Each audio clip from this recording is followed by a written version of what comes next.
For real. For real, we're starting. We're live. All right. So you got the beeper now? So, yes, I unwrapped a very large package actually, but then have just got the goods. So, beeper, the like headphone thing, and then this very gorgeous little yellow notepad Oh, nice. to go Well, with you it as got well. everything that I put into the box, so that's Right. the object. So let's turn on let's turn on the beeper and see what happens. By Okay, turning on, I mean the black wheel. Spin the black wheel, spin it. Oh, yeah. Oh, it's making like a noise? and it's making like a noise. And if you push the white button on the top, that'll stop the noise. Yes, it did. Okay. So now what that means is that you've turned on the beeper, and Okay. it has decided when it's going to beep again, which might be sometime between 1 minute from now or 60 minutes from now. It's a random beeper, and it makes up its own mind. I don't program it. You don't program it. Whatever. Okay. So it has it has decided when to beep. And then before we put the earphone in, what I want you to do is to push the white button down and hold it down. Keep holding it down. So the white button. And you should hear a square wave beep, beep, beep. Okay. Yeah. So what that now you can release that. The what that does, that's a test mode basically. So you can, if you've been wearing the beeper and nothing's happened and you want to know whether it's still on, you can push that white button and hold it down at any time, and it'll announce itself by basically by having that square wave. So So that's now how I confirm it's still alive. I'm still alive. That's right, and it also gives you the option of using that to adjust the volume. So let's put. Well, let me see the earphone. How did I send you the earphone? Okay, so you can unwind it if you like, and plug in the plug into the spot where it'll go. Okay. And and it looks like I set the earphone up so that it would go in your left ear, but I don't really care which ear you like if you have a preference. If Yeah. the hook goes behind your ear, and you can bend that wire that's on the hook so that it feels more or less secure. I think I The have object really is small ears. sorry.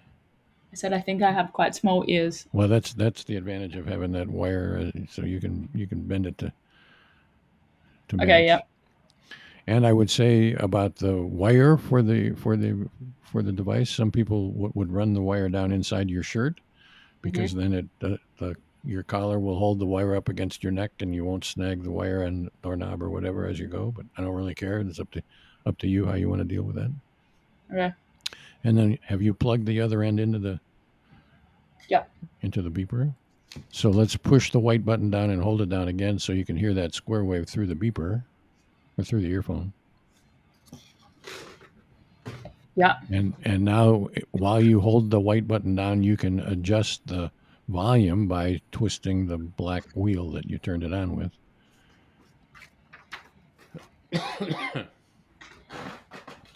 Oh, yeah. That's And the hot. object is to get a volume that's loud enough so that there's no question that it's loud enough, but not so that it's so loud that it'll startle you. Mm.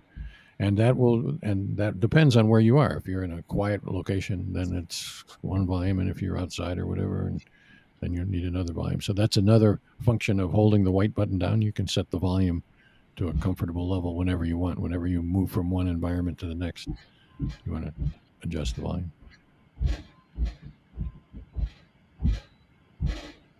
What happens when it makes a weird noise sometimes, like do do do do do? Okay. So what that means is that you have turned it off, or the beeper thinks it's been turned off, and it's actually a flaw or weakness or something in the beeper. The component that's the black wheel of the beeper is touchier than it ought to be, and so Okay. if you rock that back and forth, side to side, or get close to the end, it thinks that you've turned the beeper off. And when you turn the beeper off, then it and then it turns itself back on again. So it's like you turn it off for a minute, sort of like Julian sending us out into the green room and back, sort of like that.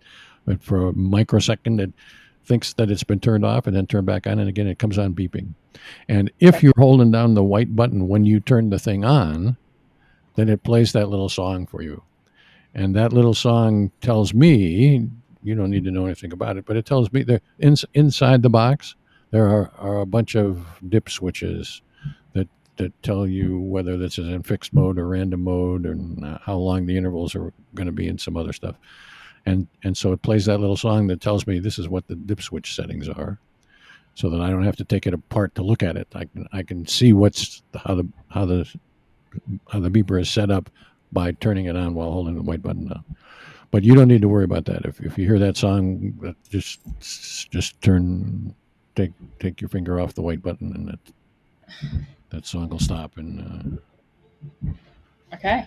so if the beeper is turned on, and you can tell whether it's turned on by holding down the white button, and if it's giving you the square wave, then it's turned on. Then it's in the process of making a beep. Okay. And that the next beep, it's random, and it happens within a few seconds or up to a minute. And I have it set so that on average it'll be like every half hour. Okay. But it could be 1 minute, and then another, and then 3 minutes, and then 1 minute, and then 2 minutes. In which case you'd get 6 beeps in 10 minutes or something like that. Or it could be that it'll be 59 minutes, and then 57 minutes, and then 60 minutes, and then whatever. In which case it might take you 6 hours to get 6 beeps.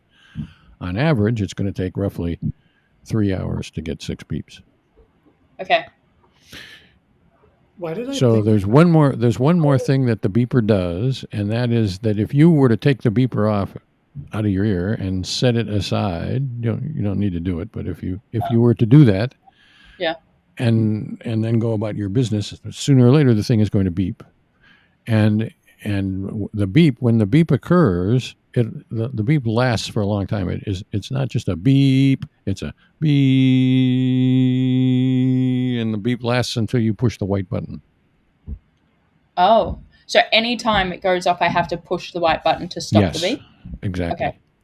And the reason for that is that sort of the modern reason for that is that I want to encourage you to engage with the beeper. I don't want you to just be able to just ignore the beeper. So when the beep happens, you got to do something. You got to at least push the button. What I want you to do is to pay attention to what's going on in your experience while you push the button. But at any rate, what I had started to say was that if the thing beeps and you don't push the button, it'll beep for a minute or two. I forget exactly how long. It beeps for a pretty long time. But then the beep stops, because the only time that the battery in the thing really gets exercised is when it's beeping. So it stops beeping, and then it goes into what we call the chirp mode, and it'll go chirp, and then 30 seconds later or something, it'll go chirp, and then 30 seconds later, so it'll go chirp. Sort of like your smoke alarm when the battery goes down. It's the same kind of a deal. What if you hear that chirp and you wonder, what the heck is that chirp? Is my smoke alarm on? No, it's my beeper. What that means is that the beeper is telling you I beeped, you didn't turn me off, or you didn't press the button, but I'm still on. Turn me off to save the battery. Okay. So if that happens, just turn me off, and if you want to sample, turn me back on, and it'll come on beeping and stop the beep, and then you're back in business. So to review, there's 3 modes that the thing can be, or 4, I guess. One is off, and then when it's on, it can be either beeping or not, and you stop the beep by pushing the white button. And if you fail to do that, it'll go into the chirp mode. Okay, so I'm just like resting, hanging out now. So if I was turning it off, is that when I do the black wheel all the way down? Go all the way down, and it'll click to off. Go ahead and do that. You'll feel it click off when you get there. Oh, And then you can be sure it's off by pushing down the white button, and when it. Wait, that's loud. It's doing like a singular tone. Like beep. Yeah, that's the beep. Oh, that's the beep. Yeah. Is that weird timing? What That was the beep. what happened there is while you were fiddling with the wheel, the beeper thought you had turned it off and then turned it back on again. So there's a switch inside the wheel basically. When the wheel gets to when the object is when the wheel gets to one end, there's a switch that turns it that open that contacts it open, and the beeper gets turned off. But that switch turns out to be more sensitive than it ought to be, and so you can exercise that switch when you didn't mean to, and the beeper thinks that you've turned it off and turned it back on quite quickly, and whenever you turn it on, it comes on beeping, and then you have to push the button to stop the beep. Okay. So right now, is it off? I'm not sure. Well, the way you can tell is push the white button, and if the white button, and hold No, it it made down. a noise. Push the white button and hold it down. If you get the square wave, it's on. If you don't get the Square square wave, it's off. Square wave. Wait, so how do I not get that though? So now with the wheel, just like you're doing until you get to the end, and then keep on going. Oh, wait, yeah. I hadn't pressed it hard Now it's enough. off. And now if you push the white button and hold it down, nothing will happen. Nothing. Right. Okay. Yes, I had not been like twisting the black far enough. Right. Okay. You were twisting it far enough so that the beeper thought you were turning it off. Correct. But not far enough so that you actually got it mechanically off. Yeah. Okay, I'm good now. Okay. So we're on now. Right. Either way right now, whether it's on or off, I don't really care. One way or the other. So are we clear about the beeper operation? That's the first task of today's conversation. Yes, I am clear about beeper operation now. I have a couple of questions. Oh, yes. So you mentioned it doesn't use the battery much. Do you ever have to replace the battery during sampling with somebody? Rarely. Battery, except while it's beeping, the battery lasts on the order of years. Okay. Nice. Okay, and pressing the button to hear the tone is the only way to tell it's on, right? There's no little light or something? That's correct. Okay. I guess my other question, just out of curiosity, did you design this? Yes. The engineering too, or did you conceptualize it? Let me see how I would describe that. I designed it. I had a guy create a circuit board based on my circuitry. I told him this is what it has to be, and then I had a company populate the circuit board, and then I built what you actually see. I built. So I took the circuit board that they had designed and put it into the case. And when you want a new one, you just like phone up the factory and say I need a new one. The factory has gone the way of a lot of things, and so it would be pretty much starting over again. So I hope not to have to need very many more of them. Let's put it that way. If I were to do it again, the technology has advanced since I built that thing. So that beeper is probably 20 years old, maybe 15 or 20 years old, something like that. And the technology is now, I'd probably do it differently if I had to do it again. Mm-hmm. This is the third basic beeper design that I have worked with over the years. They're all more or less the same, but from the outside, but actually true. Sorry. So you mentioned last time, just out of curiosity, that there was like, Julian, had you like played around with an iPhone compatible one or something? Because obviously, like me as a millennial is thinking this would be very cool if I could use my phone and one AirPod, say. Mm-hmm. Yeah, I played around with it, but so Russ has instructions for setting up the beeps through a phone alarm system. But the problem is, well, on some phones it worked, but at some point the operating systems must have made it so you can only get beeps through the phone speakers and not through the AirPod. So that's the trouble I ran into last time I was trying it. And I had, so Julian, the last time we had a conversation, that's the first I'd heard about, because I don't generally use that. The the beep that you get out of a phone, even under the best of circumstances, is not a very good beep. Mm-hmm. And what a definition of a good beep is, from my point of view, is has a rapid rise time, and it's unambiguous. It, the beep says, this is my Hurlburt beeper beep, and nothing else. If it comes from your phone, then there's going to be a little bit, oh, that's my phone. No, it's not the phone. That's the alarm from my phone. And the alarm is really the Hurlburt's beep. That screws up your ability to pay attention to your inner experience. Mm-hmm. And even the alarm beep doesn't play as crisply as you've gotten. Although I think I've actually improved since I've put it out on the web. I think what happens now is, instead of actually playing a beep, I play a few seconds of silence and then a beep, and that makes the beep actually. The few seconds of silence, I've tricked the phone into thinking that it's actually playing something, but it's not playing anything. And then a couple of seconds after that, it beeps. Mm-hmm. And that's an improvement in terms of it makes the phone ready to beep. Apple doesn't care basically about the beginning of a song as a generality. Mm-hmm. The beginning of a song is like the introduction, and Apple is happy to have it do whatever it's trying to do, trying to figure out whether it's supposed to be playing a song or whatever during the introduction. But the Mm-hmm. beep, I want the beep to be a rapid deal. But sooner or later, I'm going to have to play around with what Julian has said and see whether I can figure out how to short circuit the. Yeah. I'm going to try making an app to see if I Yeah. can bypass. Sounds like you need a software developer.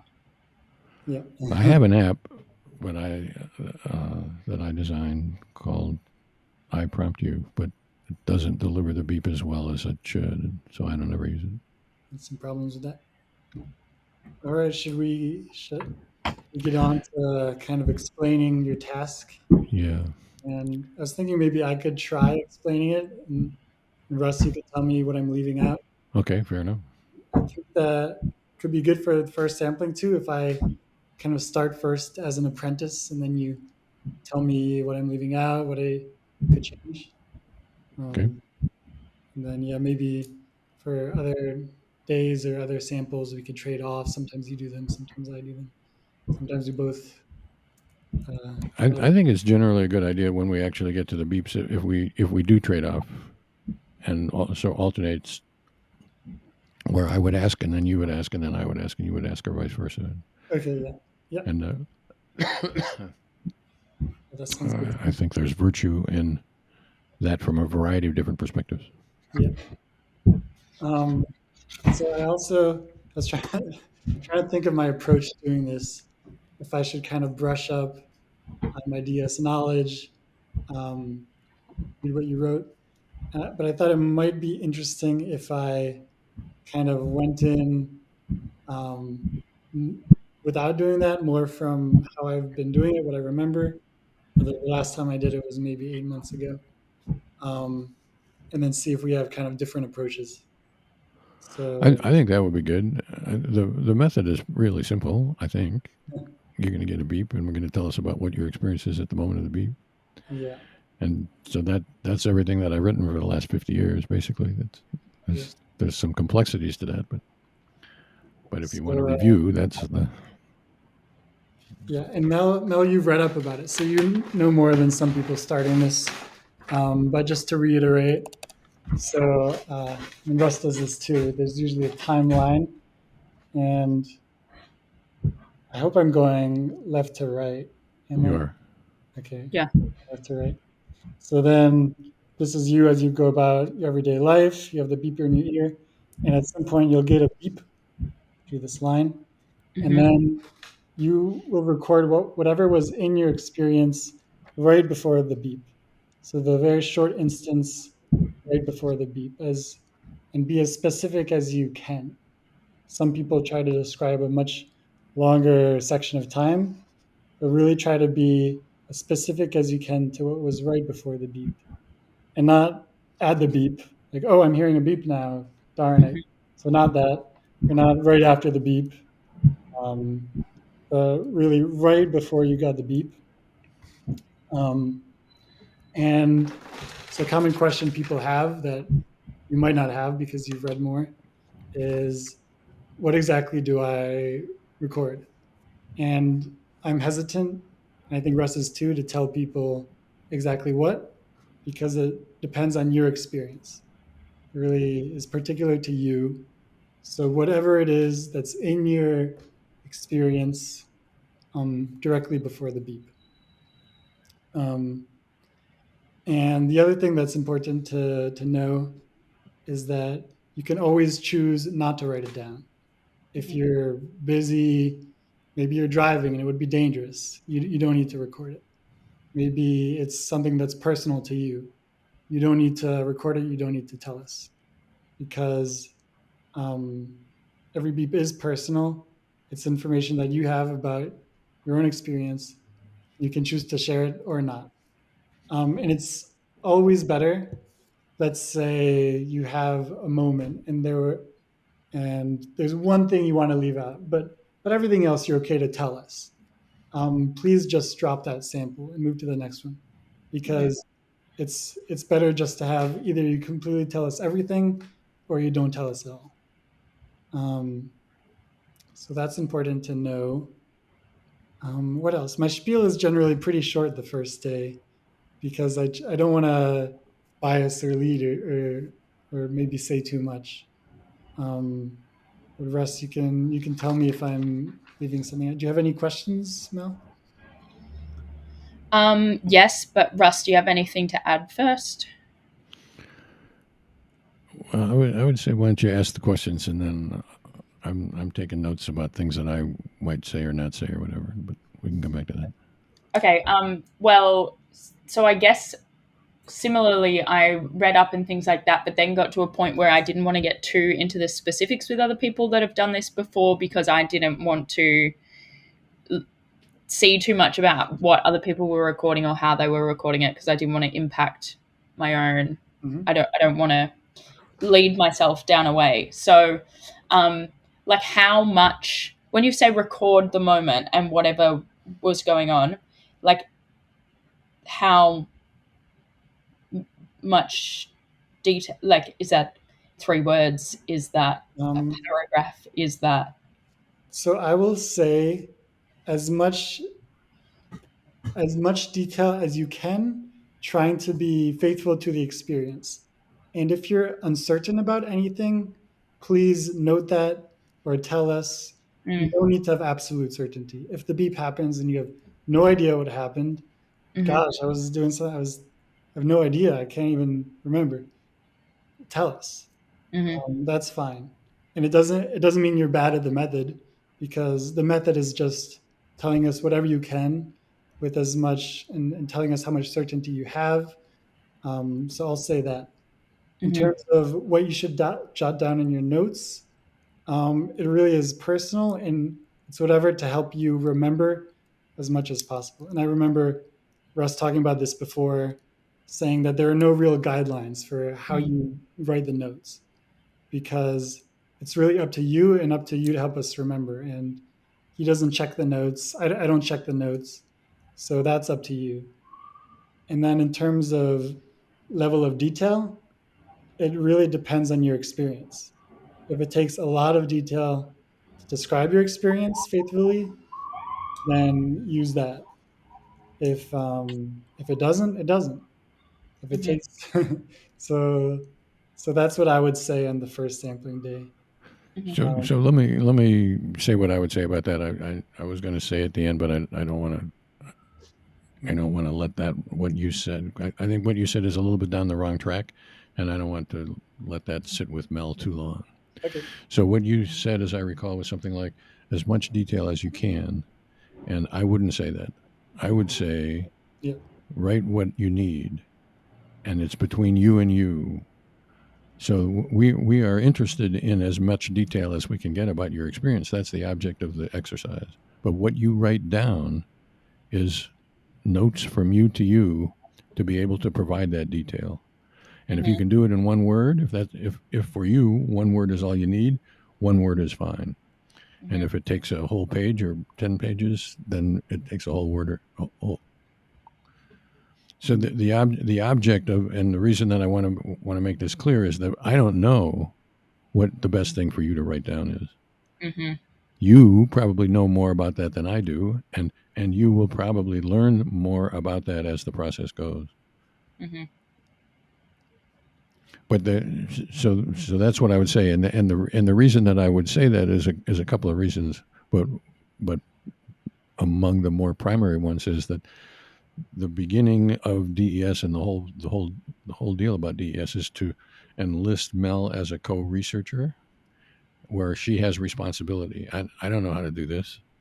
She has to do this, and I want to convey that from the get-go that Mel is not a subject in my research. Mel is a co-researcher, and I am basically, and the only really thing that I want to convey on the first day, it doesn't really much matter what I say about that to convey it, but what I want to convey is I'm interested in what Mel's experience is like at the moment of these beeps, and I want to do whatever it takes to get there, and Mel's got to hold my hand to do that,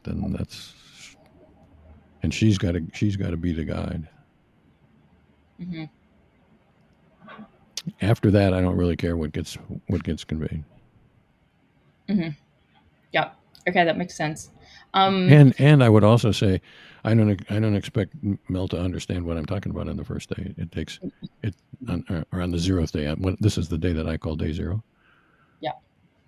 This is a first crack. Mel's trying to figure out whether she really wants to be involved with this, and does she get in over her head and whatever, and so I'm trying to convey what is for me a genuine interest in her experience. I'm going to be genuinely interested in it,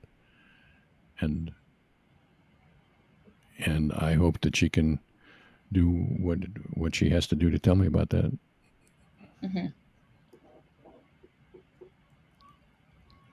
Okay, my other question is more practical, I guess. Like in an ideal world, like how often am I wearing this? Like 24/7? I'll try to answer first, I guess, and then Russ clarify. So it's 6 beeps a day. That's how you do it, Russ, right? Yep. So try to wear it until you get those 6 beeps.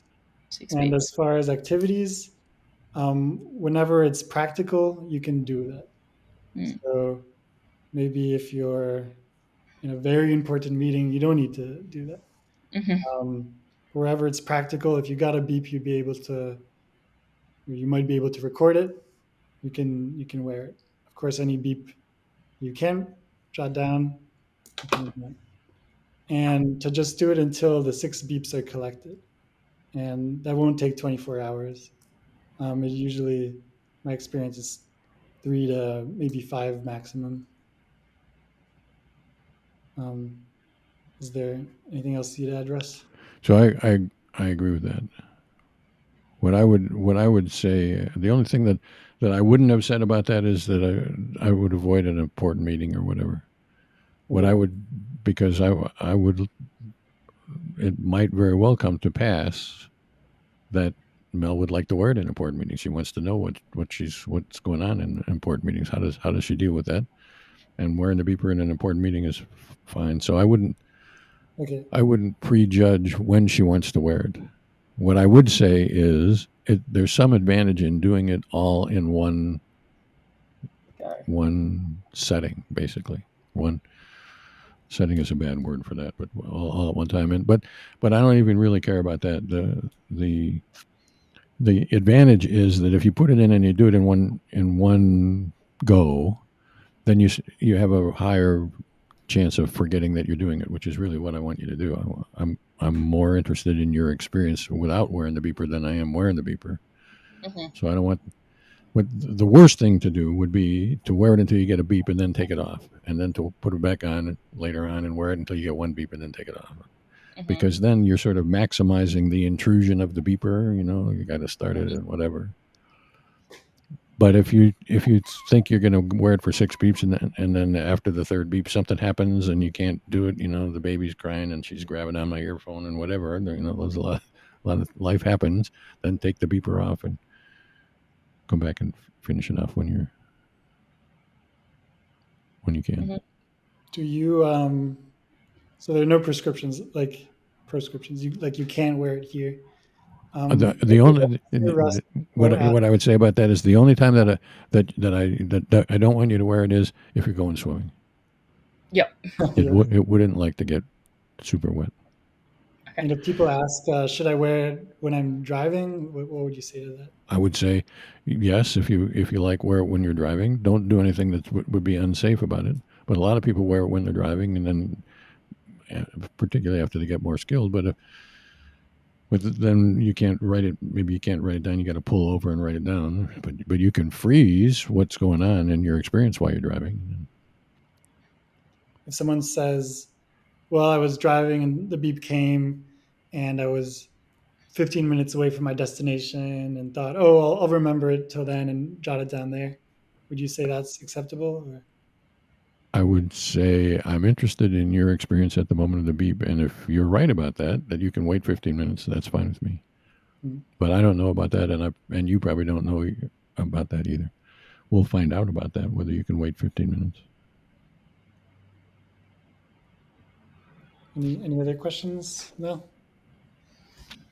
I don't think so. I'm just feeling a bit like, wow, I wonder what... I just can't imagine what words I'm going to have to articulate what's going on in there, but I guess time will tell when the beep goes off. That's the challenge of the method. Yeah.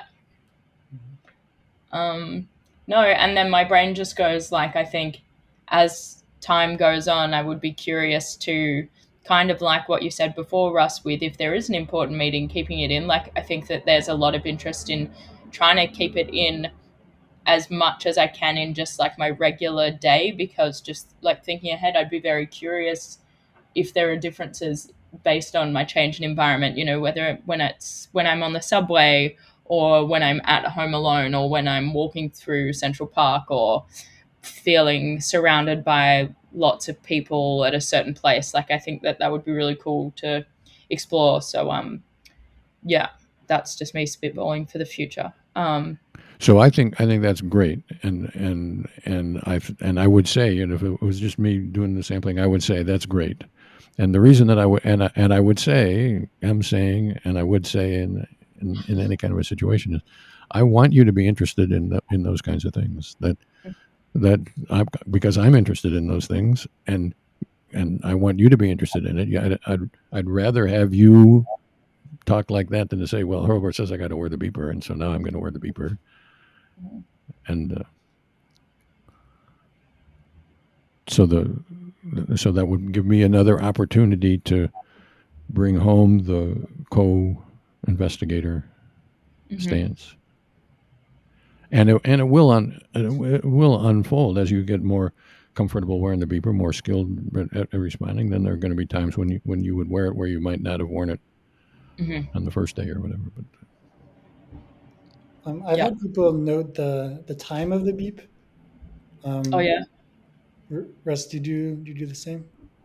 What I would say about that is, I'm interested in your experience at the moment of the beep, and I don't care whether you write me the time or not. A lot of people find it convenient to write the time, and a lot of people find it convenient to say, well, the beep happened at 1:47, and at 1:47 I was doing something, but I don't. What my goal is to make the task as straightforwardly simple as it can be, which is, if I could get inside your head, body, whatever, and experience your experience the way you experience your experience, you would do it. I would do that. And so what I want to do is to make the task as unobtrusive as I can. So I'm not going to put any rules on it at all. I don't care whether you use the paper or not. I don't care whether you use a pencil or not. I don't care whether you write one word or 10. I don't care. Mm-hmm. The only thing I do care about, actually, is that you wear the beeper, wear the earphone. it's not good enough to have the beeper sitting over there and there's the beep or whatever. I want the beep to be injected into your consciousness so that there's no question about there's no beep and there's no beep and now there is a beep. So I want the moment to be well defined. I have another question, because I like that you express interest in knowing about your experience in different settings, maybe when you're in a meeting or out in the park. And yeah, we're interested too. Um, Russ, what would you say to somebody who says, "Oh, well, I can only really sample, once I come home from work and I'm watching TV, and then all the beeps are going to be during this kind of experience."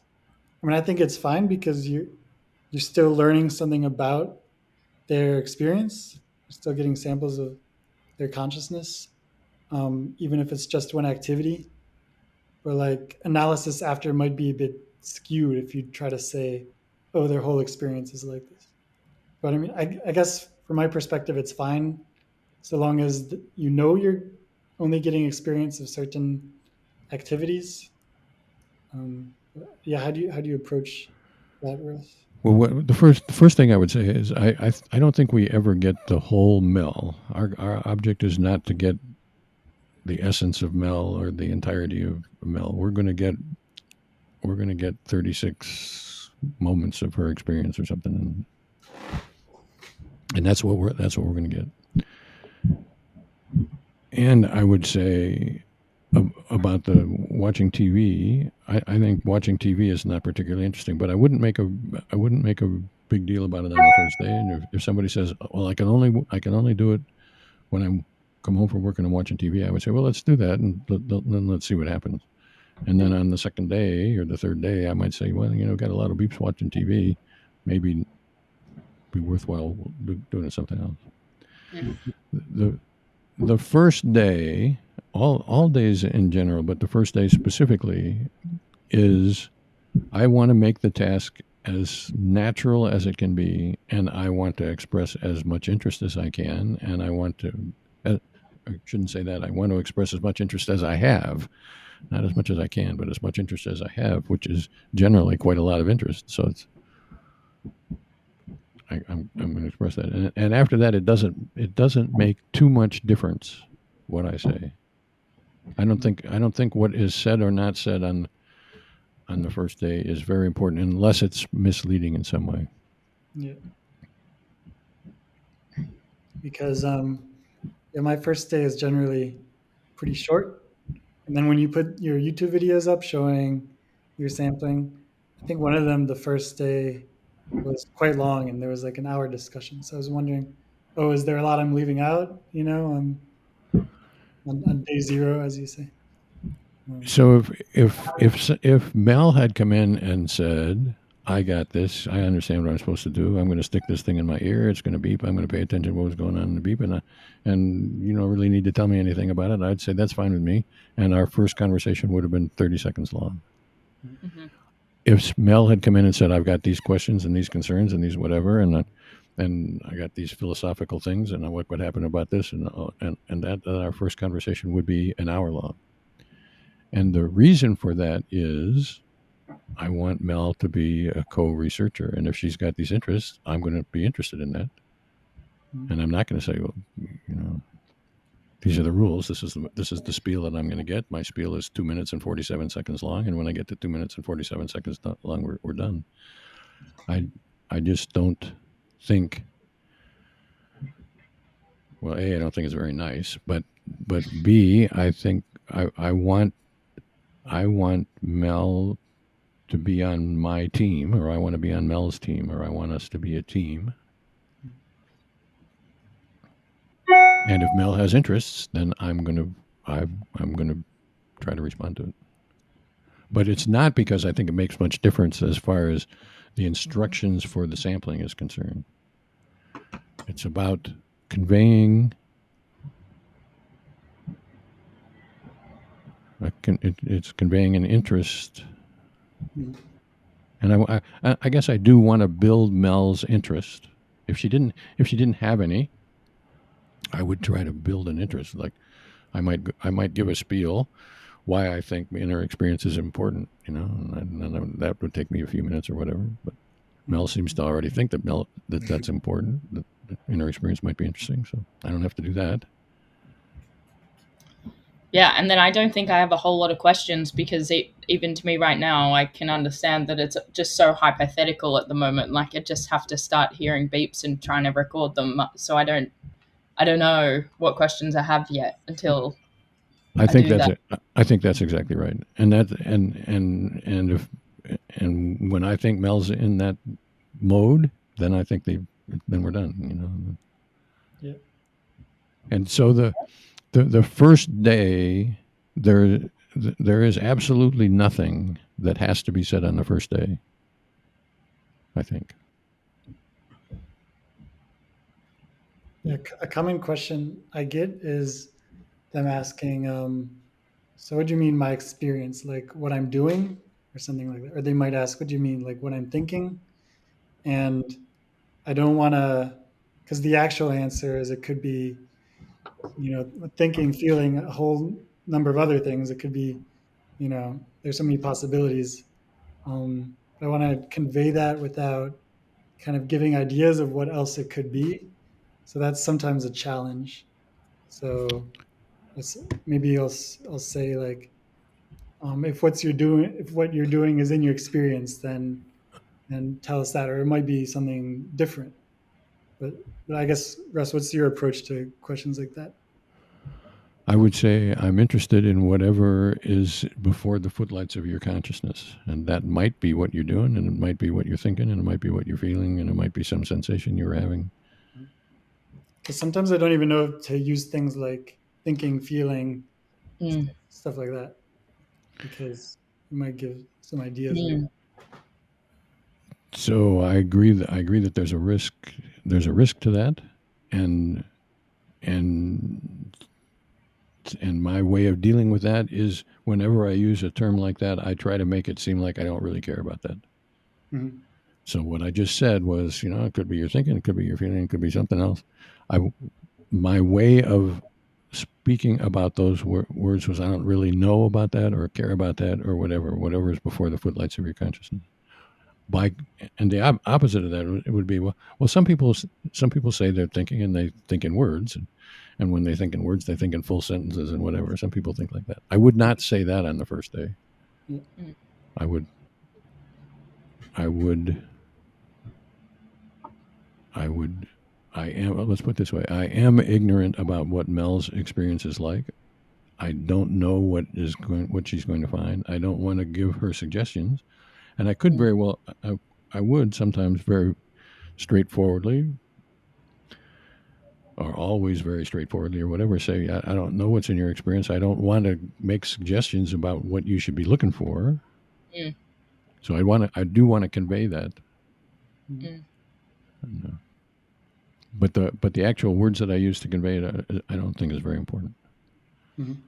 Yeah, and I think ultimately, like on this side of the fence, it's less is more. Like the less that you say today is better because as I don't want to hear about thinking or feeling or all these different possibilities. Like the less I know about what I could possibly be recording or interpreting is better because otherwise I already feel overwhelmed with like sort of looking for stuff. So just like on this side of the fence, I think the less that you say is actually more helpful. I think that's right. Mm-hmm. The first in the first day, I don't think any specific answer to any question matters other than I want Mel to feel like Russ heard what she said about whatever it is that she said, Mm-hmm. and I want Mel to begin to build some kind of a notion of, well, I'd sort of like to tell him what happens with me, and we'll see what happens, Mm-hmm. and and that and that he's not going to punish me and say, "Well, that was a stupid question." This is what I want you to do, Mel, and if you're not doing that, God damn it, I Yeah. don't want to. I don't want to convey anything like that. Mm-hmm. I want to. I want to convey a genuine interest, which I have a genuine interest, and I because I think it's sort of the most interesting thing in the world. What Mel would be like, and if she's willing to tell me about it, then great. Cool. And I want her to hear that. Well, I'd sort of like to tell him and see what he thinks. Maybe I'll find out something interesting. Mm-hmm. Cool. Well, I don't really have any questions. Yeah, I'm done with my questions too. Is there anything else on your side, Russ, or should we schedule the next? Well, we do have to schedule, and we probably reached the end. But I did have a couple of in your opening spiel when in your diagram that you drew, you had the beep being. You had your beep being a one line on the page, and I would draw it as a. My beep. Yeah, I would draw the beep as. I would draw the beep as being like. Oh, okay. Oh, yeah. So this is the beep onset, but I guess the beep goes until you turn it off. And then so I would say, so time is marching on like this, and the beep happens here, and it's continuing to beep, and then you push the button to stop the beep, and then time keeps marching on. And I would be as accurate about that as I can be when I'm the beep happens here, beep continues to beep, you push the button to stop the beep, because that makes it clear what. And then I would say, and the moment that I'm interested in is this moment right there, as close to this beep as I can possibly get it. Sometimes I call it the last undisturbed moment just before the beep occurs. I don't think it. So Julian, I don't think it matters because it's the first day. But as far as building the skill, when you talked about the just before the beep. Mm-hmm. And I don't think words matter, but I do think what you're going to convey matters. And the problem with the words just before is that there's no meaning to them, to those words. Mm-hmm. Just you could say that the Mesozoic age was just before the Pleistocene age or whatever. I don't have, but that's some billions of years or whatever. I don't know anything about that at all. But just before doesn't really have any meaning. So what you really want is even the last undisturbed moment doesn't really have any meaning, but it's closer than just before. It could come in the middle of some kind of experience. Yeah. So I guess, every way to phrase it has a little bit of a downside. Yep. This, as you say, what's important is just conveying that we're looking for something, something quite very close to the beep. One useful terminology there is caught in flight by the beep. We're interested in the experience that is caught in flight by the beep. So it could have been ongoing for a few minutes if you got a long experience. Most people don't, but it could be. And Heard some kind of beep somewhere. We're interested in what gets caught in flight. So the object is not to look backwards. The object is to look right at the very beginning of the beep. But for the most part, all that stuff is it doesn't really matter. The fact that you drew, I'm fine tuning what you said, but for the most part, it doesn't really matter. Mm-hmm. And I'm sure we'll talk about what exactly a moment is and how short or how long. Because I wrote my thesis on time related to DES, or time related to consciousness. So it was all about what exactly is this moment? Like, is a moment an actual thing? And I guess we don't need to talk too much about specifics, but they're kind of like a lot of things coming up that I could say that I'll hold off on, and I know we'll get to those. Right. So I would definitely recommend that you not talk about that. Yeah, exactly. We don't want Mel to be worried about what is a moment. We want Mel to be given a shot at trying to describe her experience.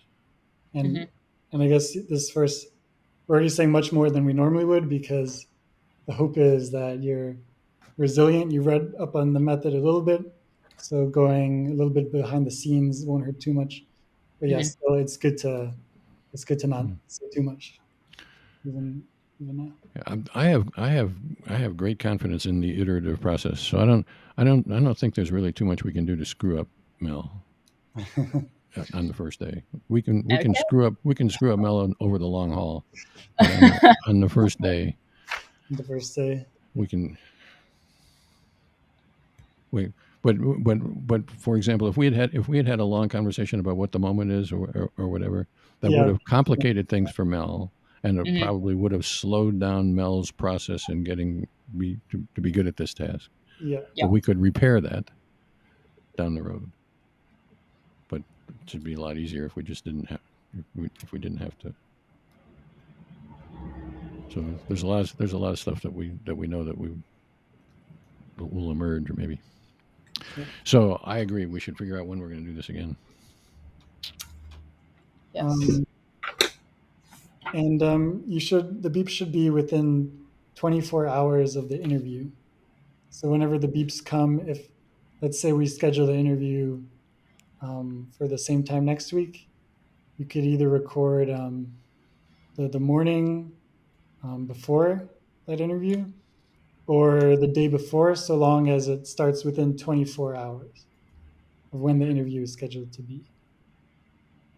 So Okay. now, so your time is 12. It's about noon right now, right?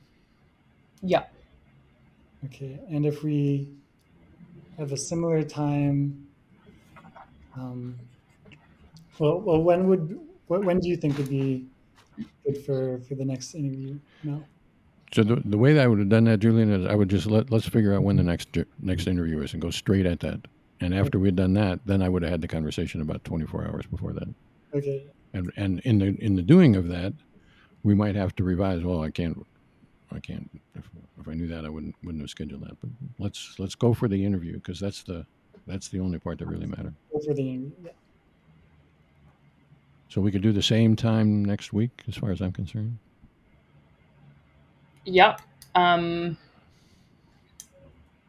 can do that. Mm-hmm. Or we could do the same time on Tuesday, as far as I'm concerned. The 10th or the 12th we're talking about. We could do it tomorrow from my perspective. So. But yeah, I think Tuesday. How does Tuesday work? Yeah, probably Tuesday because then I need to be doing the recording on the Monday. Is that what you're telling me? Or early on Tuesday morning, sometime within the day. Within 24 hours. Sort of 24 hours. The way I feel about that is you can sleep on a batch of beeps once, but not twice. Mm-hmm, mm-hmm. So I wouldn't want you to do it on Sunday because then you'd sleep on it Monday night or Sunday night and Monday night. There's something about the sleep process that actually I think does disturb the recollection, but it's okay for one time. Yeah.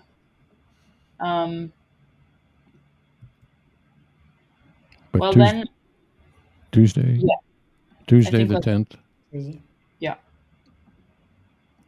And Julian, are you going to prepare a calendar invite that sends that out to everybody, and so solves the time zone problem? But if we're going to do the same time, it'd be 8:00 my time, 11:00 Mel's time, and what is it, 5:00? Yes.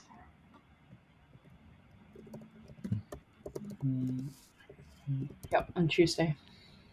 Okay. And so Russ, you're saying the 24 hours isn't so serious so long as it's,